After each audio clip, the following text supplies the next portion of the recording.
ਸਤਿ ਸ਼੍ਰੀ ਅਕਾਲ। ਤੁਸੀਂ ਵੇਖ ਰਹੇ ਹੋ ਟੀਵੀ ਪੰਜਾਬ ਤੇ ਮੈਂ ਹਾਂ ਤੁਹਾਡੇ ਨਾਲ ਇੰਦਰਪ੍ਰੀਤ ਕੌਰ ਸੰਘੀੜਾ। ਖਬਰਾਂ ਦੀ ਇਸ ਬੁਲੇਟਿਨ ਵਿੱਚ ਤੁਹਾਡਾ ਸਵਾਗਤ ਹੈ। ਸਭ ਤੋਂ ਪਹਿਲਾਂ ਨਜ਼ਰ ਮਾਰਦੇ ਹਾਂ ਹੈਡਲਾਈਨਸ ਤੇ। ਵੱਧ ਲੋਕਾਂ ਨੂੰ ਮਿਲ ਰਿਹਾ ਪੀਆਰ ਦਾ ਮੌਕਾ, ਐਕਸਪ੍ਰੈਸ ਐਂਟਰੀ ਦਾ ਨਿਕਲਿਆ ਡਰਾ, ਵੱਧ ਸੱਦੇ ਜਾਰੀ। ਜੀਡੀਪੀ ਵਿੱਚ 0.1% ਦਾ ਵਾਧਾ, ਅਰਥਚਾਰੇ ਵਿੱਚ ਹੋਇਆ ਸੁਧਾਰ। ਪੰਜਾਬੀ ਦੀ ਨਿਕਲੀ $16 ਮਿਲੀਅਨ ਦੀ ਲਾਟਰੀ, ਜਿੱਤ ਦਾ ਨਹੀਂ ਹੋਇਆ ਵਿਸ਼ਵਾਸ। ਟਰੂਡੋ ਕੈਬਨਿਟ ਦੇ ਵਿੱਚ ਬਦਲਾਵ, 2 ਮੰਤਰੀਆਂ ਦੇ ਬਦਲੇ ਅਹੁਦੇ। ਐਕਸਪ੍ਰੈਸ ਐਂਟਰੀ ਦਾ ਤਾਜ਼ਾ ਡਰਾ ਨਿਕਲਿਆ, ਜਿਸ ਵਿੱਚ ਕਈ ਉਮੀਦਵਾਰਾਂ ਦੀ ਕਿਸਮਤ ਜਾਗੀ। ਪਹਿਲਾਂ ਜਿਹੜੇ ਡਰਾ ਕੱਢੇ ਗਏ ਉਹਨਾਂ ਦੇ ਮੁਕਾਬਲੇ ਵੱਧ ਇਨਵੀਟੇਸ਼ਨ ਭਾਵ ਕਿ ਸੱਦੇ ਇਹਨਾਂ ਉਮੀਦਵਾਰਾਂ ਨੂੰ ਜਾਰੀ ਕੀਤੇ ਗਏ ਨੇ, ਜਿਨ੍ਹਾਂ ਉਮੀਦਵਾਰਾਂ ਨੂੰ ਪੀਆਰ ਹਾਸਲ ਕਰਨ ਦਾ ਮੌਕਾ ਮਿਲਿਆ। ਇਸ ਡਰਾ ਦੀ ਕੀ ਜਾਣਕਾਰੀ ਰਹੀ, ਕਿੰਨਾ ਕੰਪਰੀਹੈਂਸਿਵ ਰੈਂਕਿੰਗ ਸਿਸਟਮ ਸਕੋਰਸ ਇਹਨਾਂ ਉਮੀਦਵਾਰਾਂ ਵਾਸਤੇ ਜ਼ਰੂਰੀ ਸੀ, ਸਾਰੀ ਜਾਣਕਾਰੀ ਤੁਹਾਨੂੰ ਇਸ ਖਬਰ ਵਿੱਚ ਦਿਆਂਗੇ। ਇਮੀਗ੍ਰੇਸ਼ਨ ਨਾਲ ਜੁੜੀ ਹੋਈ ਖਬਰ ਸਾਹਮਣੇ ਆਈ ਹੈ, ਜਿੱਥੇ ਐਕਸਪ੍ਰੈਸ ਐਂਟਰੀ ਦੇ ਤਾਜ਼ਾ ਡਰਾ ਵਿੱਚ ਪਹਿਲਾਂ ਦੇ ਮੁਕਾਬਲੇ ਜ਼ਿਆਦਾ ਲੋਕਾਂ ਨੂੰ ਸੱਦੇ ਜਾਰੀ ਕੀਤੇ ਗਏ ਹਨ। ਜੀ ਹਾਂ, 6 ਜੁਲਾਈ ਤੋਂ ਬਾਅਦ 5ਵਾਂ ਐਕਸਪ੍ਰੈਸ ਐਂਟਰੀ ਦਾ ਡਰਾ ਕੱਢਿਆ ਗਿਆ, ਜਿਸ ਵਿੱਚ 2000 ਤੋਂ ਵੱਧ ਨੂੰ ਸੱਦੇ ਜਾਰੀ ਹੋਏ ਹਨ। ਦੱਸ ਦਈਏ ਕਿ immigration, refugees and citizenship Canada ਵੱਲੋਂ ਸਾਂਝੀ ਕੀਤੀ ਗਈ ਜਾਣਕਾਰੀ ਮੁਤਾਬਕ 5ਵੇਂ ਡਰਾ ਵਿੱਚ 2750 ਇਨਵੀਟੇਸ਼ਨਸ ਟੂ ਅਪਲਾਈ ਜਾਰੀ ਕੀਤੇ ਗਏ। ਇਸ ਡਰਾ ਵਿੱਚ ਸੱਦੇ ਹਾਸਲ ਕਰਨ ਵਾਸਤੇ ਉਮੀਦਵਾਰਾਂ ਕੋਲ 516 ਕੰਪਰੀਹੈਂਸਿਵ ਰੈਂਕਿੰਗ ਸਿਸਟਮ ਸਕੋਰ ਹੋਣੇ ਜ਼ਰੂਰੀ ਸਨ। ਇਸ ਤਾਜ਼ਾ ਡਰਾ ਵਿੱਚ ਕੈਨੇਡੀਅਨ ਐਕਸਪੀਰੀਅੰਸ ਕਲਾਸ ਅਤੇ ਫੈਡਰਲ ਸਕਿਲਡ ਵਰਕਰ ਪ੍ਰੋਗਰਾਮ ਵਾਸਤੇ ਜਿਹੜੇ ਉਮੀਦਵਾਰ ਐਲੀਜੀਬਲ ਸਨ, ਉਹਨਾਂ ਨੂੰ ਸੱਦੇ ਜਾਰੀ ਕੀਤੇ ਗਏ। ਜ਼ਿਕਰਯੋਗ ਹੈ ਕਿ IRCC ਵੱਲੋਂ ਇਹਨਾਂ तमाम ਐਕਸਪ੍ਰੈਸ ਐਂਟਰੀ ਦੇ ਵੱਡੇ ਡਰਾ ਦੇ ਉੱਪਰ 18 ਮਹੀਨਿਆਂ ਵਾਸਤੇ ਰੋਕ ਲਗਾਈ ਗਈ, ਪਰ ਬਾਅਦ ਦੇ ਵਿੱਚ ਦੁਬਾਰਾ ਇਹ ਡਰਾ ਐਲਾਨ ਕਰਨੇ ਸ਼ੁਰੂ ਕਰ ਦਿੱਤੇ ਗਏ ਨੇ। ਇਸ ਬਾਰੇ ਇਮੀਗ੍ਰੇਸ਼ਨ ਮੰਤਰੀ ਵੱਲੋਂ ਜਾਣਕਾਰੀ ਦਿੱਤੀ ਗਈ ਸੀ ਕਿ ਉਹਨਾਂ ਵੱਲੋਂ ਸਾਰੇ ਵੱਡੇ ਡਰਾ ਮੁੜ 6 ਜੁਲਾਈ ਤੋਂ ਐਲਾਨ ਕੀਤੇ ਜਾਣਗੇ ਤੇ ਅਜਿਹਾ ਹੀ ਹੋਇਆ। ਇਸੇ ਕੜੀ ਤਹਿਤ 5ਵਾਂ ਡਰਾ ਕੱਢਿਆ ਗਿਆ, ਜਿਸ ਵਿੱਚ 2000 ਤੋਂ ਵੱਧ ਸੱਦੇ ਜਾਰੀ ਕੀਤੇ ਗਏ ਹਨ। ਦੱਸ ਦਈਏ ਕਿ ਇਮੀਗ੍ਰੇਸ਼ਨ ਵਿਭਾਗ ਇਸ ਵੇਲੇ ਵੱਡੇ ਬੈਕਲੌਗ ਦਾ ਸਾਹਮਣਾ ਕਰ ਰਿਹਾ ਹੈ। ਵਿਭਾਗ ਵੱਲੋਂ ਹਾਲ ਹੀ ਵਿੱਚ ਤਾਜ਼ਾ ਅੰਕੜੇ ਪੇਸ਼ ਕੀਤੇ ਗਏ, ਜਿਸ ਵਿੱਚ ਦੱਸਿਆ ਗਿਆ ਕਿ 2 ਮਿਲੀਅਨ ਤੋਂ ਵੱਧ ਅਜੇ ਵੀ ਫਾਈਲਾਂ ਦਾ ਬੈਕਲੌਗ ਉਹਨਾਂ ਦੇ ਕੋਲ ਜਮ੍ਹਾਂ ਹੈ। ਹੁਣ ਵੱਧ ਸਟਾਫ ਦੀ ਭਰਤੀ ਕੀਤੀ ਜਾਵੇਗੀ ਤਾਂ ਕਿ ਜਲਦ ਇਸ ਬੈਕਲੌਗ ਦੇ ਉੱਪਰ ਫੈਸਲਾ ਸੁਣਾਇਆ ਜਾ ਸਕੇ। ਉਧਰ ਦੂਜੇ ਪਾਸੇ ਕੁਝ ਲੋਕ ਆਪਣੀ ਪਰੇਸ਼ਾਨੀ ਦੱਸਦੇ ਹੋਏ ਦਿਖਾਈ ਦੇ ਰਹੇ ਨੇ, ਜਿਨ੍ਹਾਂ ਵੱਲੋਂ ਕਾਫੀ ਲੰਬੇ ਸਮੇਂ ਤੋਂ ਕੈਨੇਡਾ ਵਾਸਤੇ ਫਾਈਲਾਂ ਲਗਾਈਆਂ ਗਈਆਂ, ਪਰ ਉਹਨਾਂ ਦੀਆਂ ਫਾਈਲਾਂ ਦੇ ਉੱਪਰ ਫੈਸਲਾ ਨਹੀਂ ਆ ਸਕਿਆ। ਵਿਭਾਗ ਵੱਲੋਂ ਜੋ TR to PR ਪ੍ਰੋਗਰਾਮ ਲਿਆਂਦਾ ਗਿਆ ਸੀ, ਉਸ ਦੀਆਂ ਫਾਈਲਾਂ ਦੇ ਉੱਪਰ ਵੀ ਅਜੇ ਤੱਕ ਫੈਸਲਾ ਨਹੀਂ ਸੁਣਾਇਆ ਜਾ ਸਕਿਆ, ਜਿਸ ਕਾਰਨ ਫਾਈਲਾਂ ਲਗਾਉਣ ਵਾਲੇ ਕਾਫੀ ਪਰੇਸ਼ਾਨ ਦਿਖਾਈ ਦੇ ਰਹੇ ਨੇ। ਇਸ ਤੋਂ ਇਲਾਵਾ ਅੰਤਰਰਾਸ਼ਟਰੀ ਵਿਦਿਆਰਥੀਆਂ ਨੂੰ ਵੀ ਇਸ ਸਮੇਂ ਕਾਫੀ ਪਰੇਸ਼ਾਨੀ ਦਾ ਸਾਹਮਣਾ ਕਰਨਾ ਪੈ ਰਿਹਾ ਹੈ। ਬਹੁਤ ਸਾਰੇ ਅੰਤਰਰਾਸ਼ਟਰੀ ਵਿਦਿਆਰਥੀ ਇਸ ਵੇਲੇ ਕੈਨੇਡਾ ਦੇ ਵੀਜ਼ੇ ਦਾ ਇੰਤਜ਼ਾਰ ਕਰ ਰਹੇ ਨੇ ਤੇ ਕਈਆਂ ਨੂੰ ਤਾਂ ਰਿਫਿਊਜ਼ਲ ਦਾ ਵੀ ਸਾਹਮਣਾ ਕਰਨਾ ਪਿਆ। ਵਿਭਾਗ ਲਗਾਤਾਰ ਇਸ ਸਭ ਦੇ ਬਾਰੇ ਜਾਣਕਾਰੀ ਸਾਂਝੀ ਕਰ ਰਿਹਾ ਤੇ ਉਹਨਾਂ ਵੱਲੋਂ ਇਹ ਵੀ ਦੱਸਿਆ ਜਾ ਰਿਹਾ ਹੈ ਕਿ ਇਮੀਗ੍ਰੇਸ਼ਨ ਵਿੱਚ ਸੁਧਾਰ ਵਾਸਤੇ ਕਿਹੜੇ ਤੇ ਕਿਸ ਤਰ੍ਹਾਂ ਦੇ ਕਦਮ ਚੁੱਕੇ ਜਾ ਰਹੇ ਹਨ।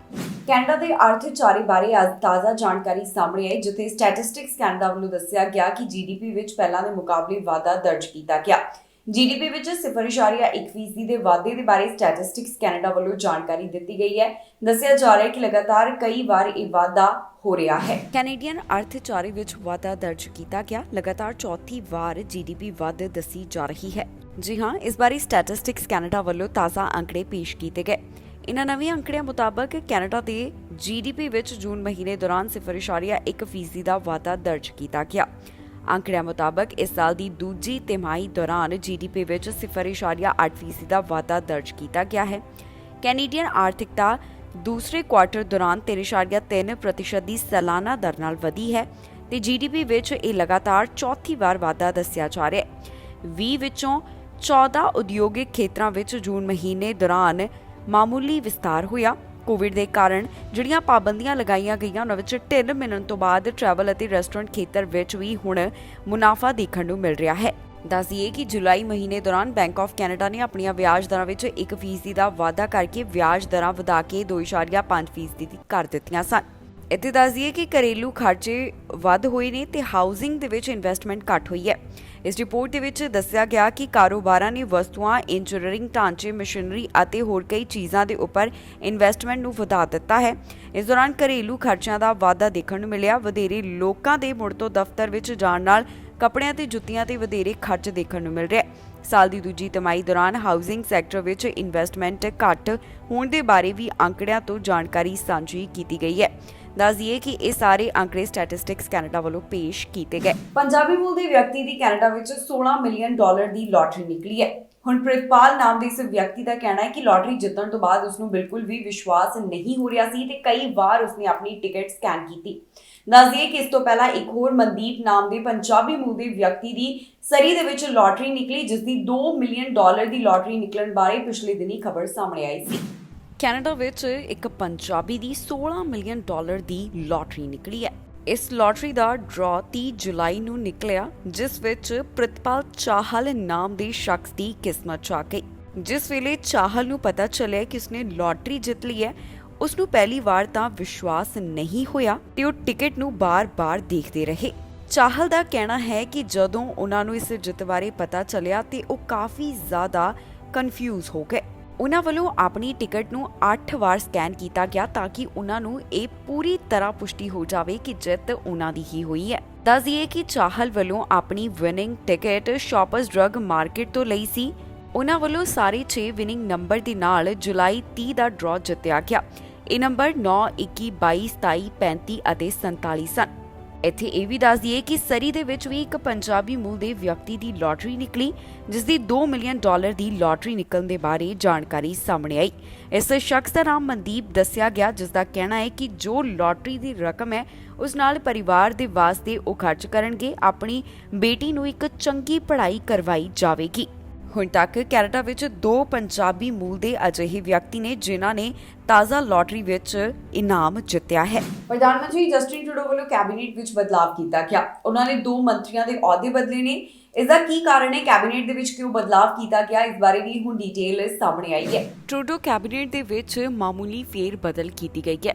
ਪਿਛਲੇ ਦਿਨੀ ਖਬਰ ਸਾਹਮਣੇ ਆਈ ਸੀ ਕਿ ਅੱਜ ਪ੍ਰਧਾਨ ਮੰਤਰੀ ਜਸਟਿਨ ਟਰੂਡੋ ਆਪਣੀ ਕੈਬਨਿਟ ਦੇ ਵਿੱਚ ਬਦਲਾਅ ਕਰ ਸਕਦੇ ਨੇ ਤੇ ਅਜਿਹਾ ਹੀ ਅੱਜ ਉਹਨਾਂ ਵੱਲੋਂ ਕੀਤਾ ਗਿਆ।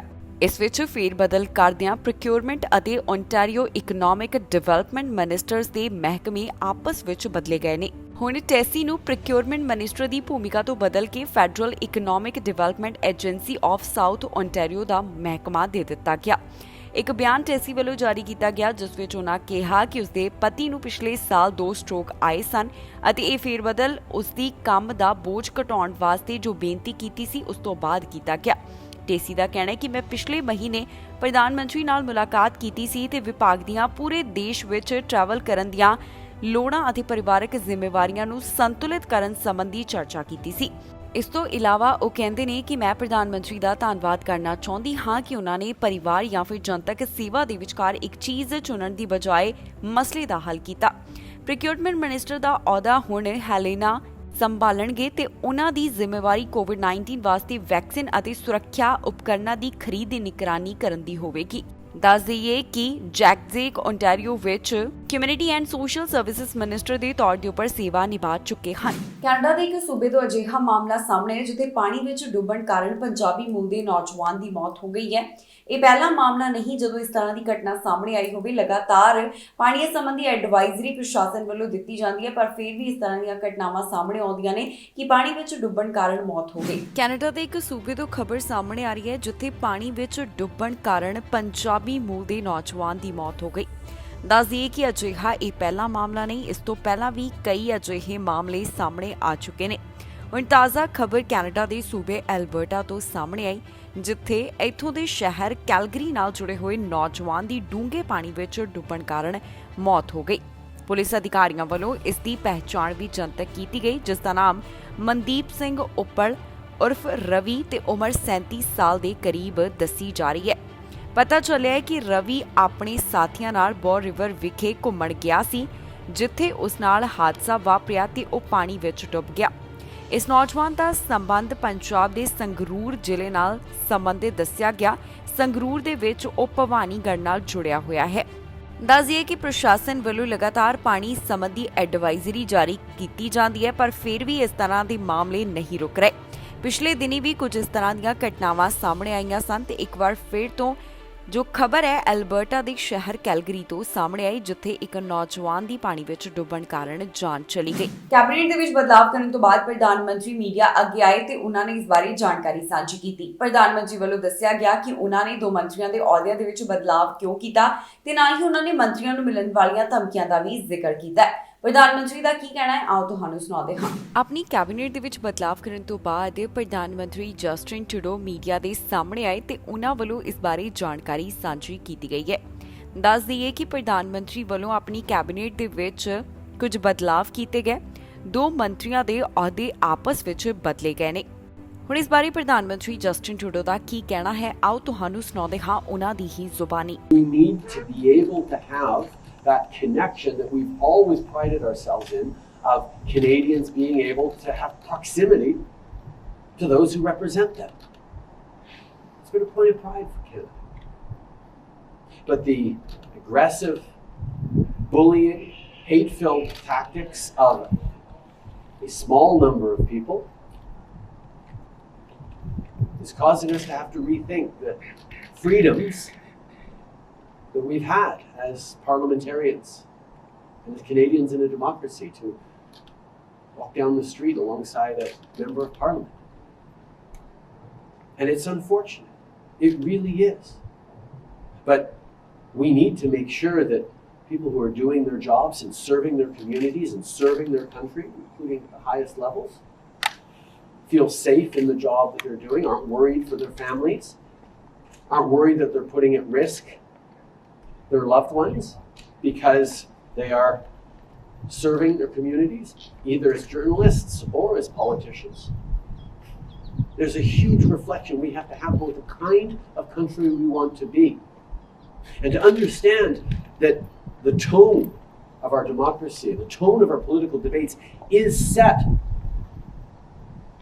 by those politicians who get sent to Ottawa to represent their communities. And if there isn't clear condemnation of the kind of cowardly bullying we've seen, of the kind of hate-filled rants and violent words used against people, to say this has no place in our democracy, we can disagree, and we need to disagree with each other on policies, on perspectives. That's a robust debate that has to happen amongst Canadians to make sure we're getting it right as a collective, as a country. Canada ਵਿੱਚ ਇਸ ਸਮੇਂ ਮੌਂਕੀਪੌਕਸ virus ਦੀ ਕੀ ਸਥਿਤੀ ਹੈ, ਇਸ ਨਾਲ ਵਿਸ਼ਵ ਸਿਹਤ ਸੰਗਠਨ ਵੱਲੋਂ ਜਾਣੂ ਕਰਵਾਇਆ ਗਿਆ। ਦੱਸਦੀਏ ਕਿ ਪਿਛਲੇ ਦਿਨੀ chief medical officer doctor Theresa Tam ਵੱਲੋਂ ਦੱਸਿਆ ਗਿਆ ਸੀ ਕਿ ਪਹਿਲਾਂ ਦੇ ਮੁਕਾਬਲੇ ਕੈਨੇਡਾ ਵਿੱਚ ਮੌਂਕੀਪੌਕਸ ਵਾਇਰਸ ਦੇ ਮਾਮਲੇ ਘੱਟ ਹੋਣ ਲੱਗੇ ਨੇ।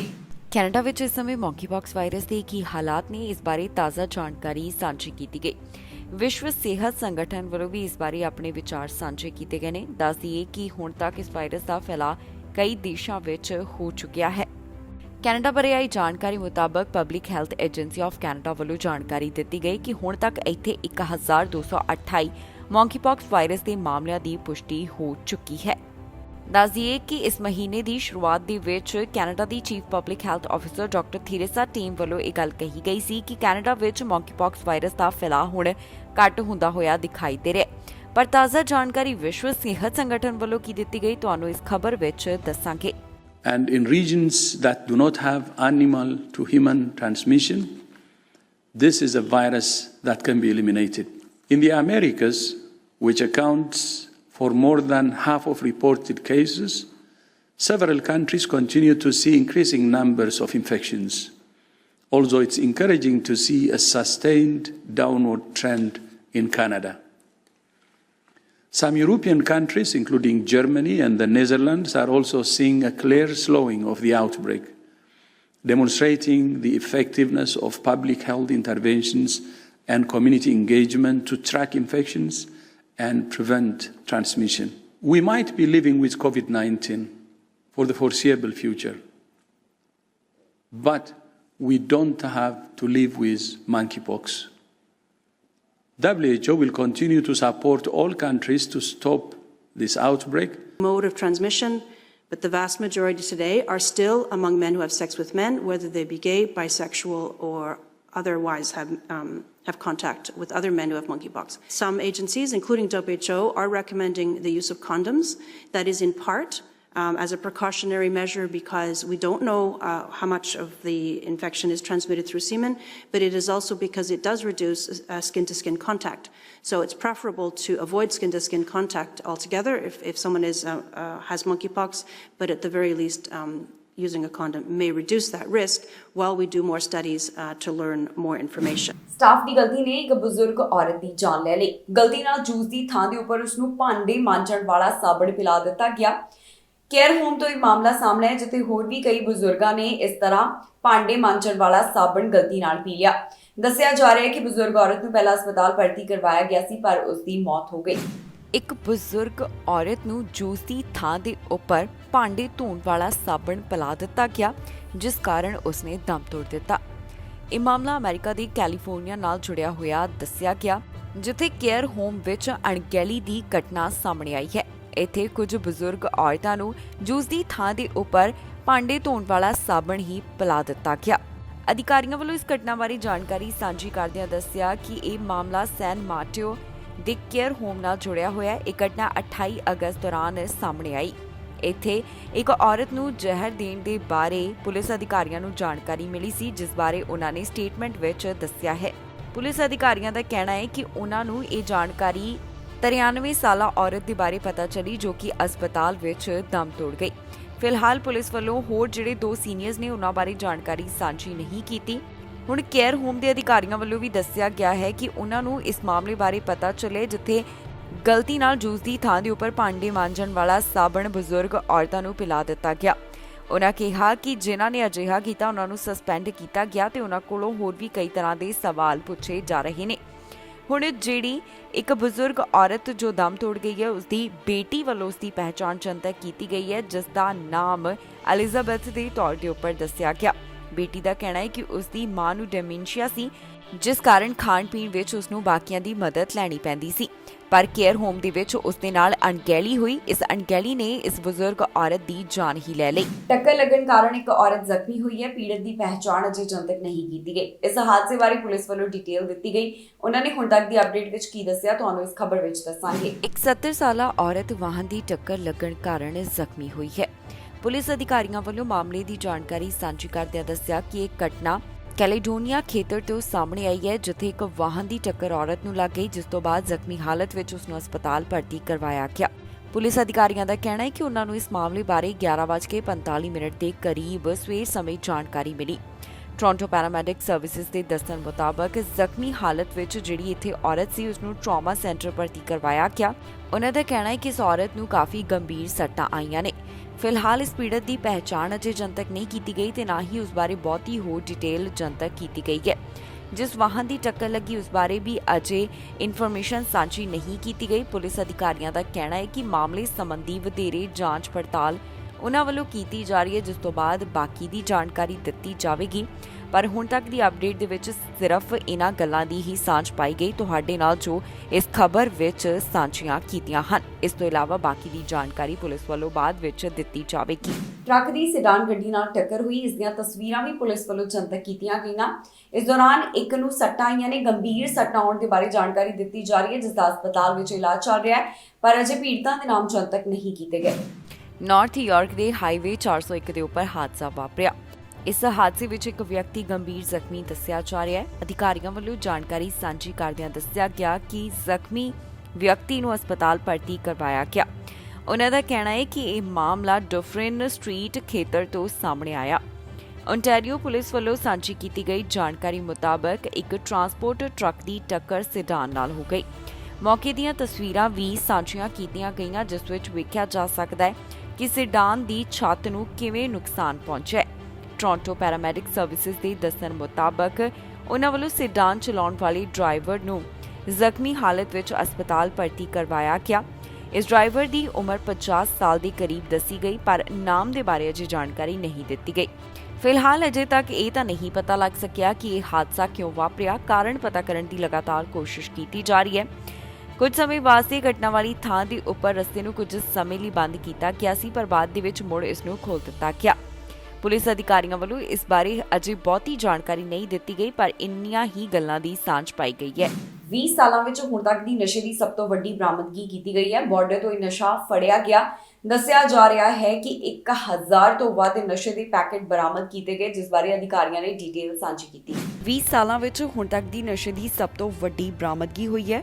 ਖਬਰ ਟੈਕਸਸ ਤੋਂ ਸਾਹਮਣੇ ਆ ਰਹੀ ਹੈ ਜਿੱਥੇ ਬਾਰਡਰ ਤੋਂ ਵੱਡੀ ਮਾਤਰਾ ਵਿੱਚ ਨਸ਼ਾ ਬਰਾਮਦ ਕੀਤਾ ਗਿਆ। ਇੱਥੇ ਬੱਚਿਆਂ ਦੇ ਵਾਈਪ ਸ਼ਿਪਮੈਂਟ ਦੇ ਵਿੱਚ ਨਸ਼ਾ ਲੁਕਾਇਆ ਗਿਆ ਸੀ।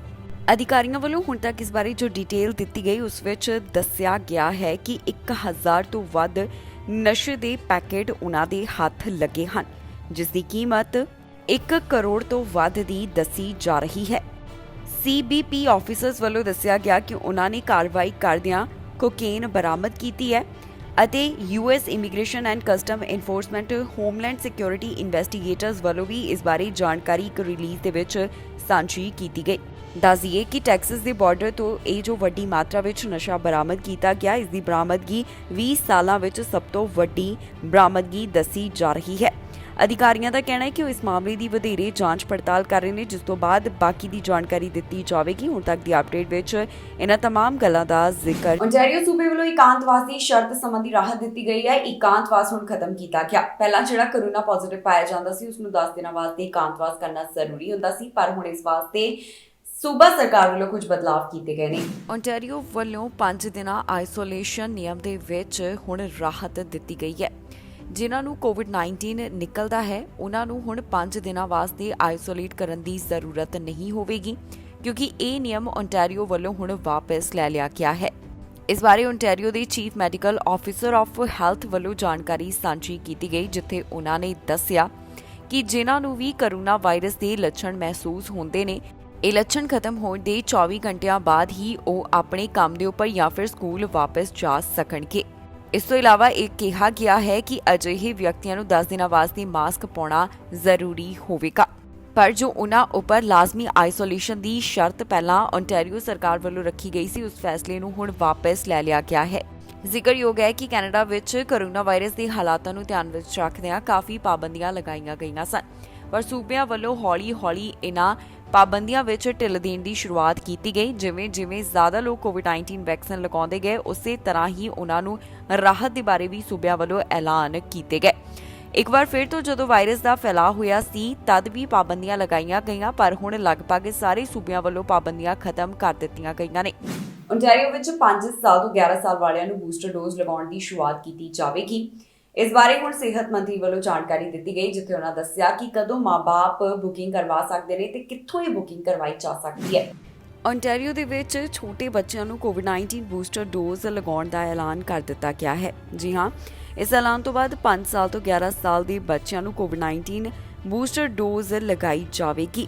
ਇਸ ਤੋਂ ਇਲਾਵਾ ਪ੍ਰੋਵਿੰਸ ਨੇ ਇਕਾਂਤਵਾਸ ਦੀ ਸ਼ਰਤ ਨੂੰ ਵੀ ਖਤਮ ਕਰ ਦਿੱਤਾ ਹੈ। ਪ੍ਰੋਵਿੰਸ ਦੇ chief medical officer of health ਵੱਲੋਂ ਜਾਣਕਾਰੀ ਦਿੱਤੀ ਗਈ, ਜਿੱਥੇ ਉਹਨਾਂ ਨੇ ਦੱਸਿਆ ਕਿ ਛੋਟੇ ਬੱਚਿਆਂ ਨੂੰ ਵੀਰਵਾਰ ਤੋਂ ਬੂਸਟਰ ਡੋਜ਼ ਲਗਾਉਣ ਦੀ ਸ਼ੁਰੂਆਤ ਕੀਤੀ ਜਾਵੇਗੀ, ਭਾਵ ਕਿ ਇਸ ਦਿਨ ਤੋਂ ਉਹ ਬੂਸਟਰ ਡੋਜ਼ ਵਾਸਤੇ ਬੁਕਿੰਗ ਕਰਵਾ ਸਕਦੇ ਨੇ।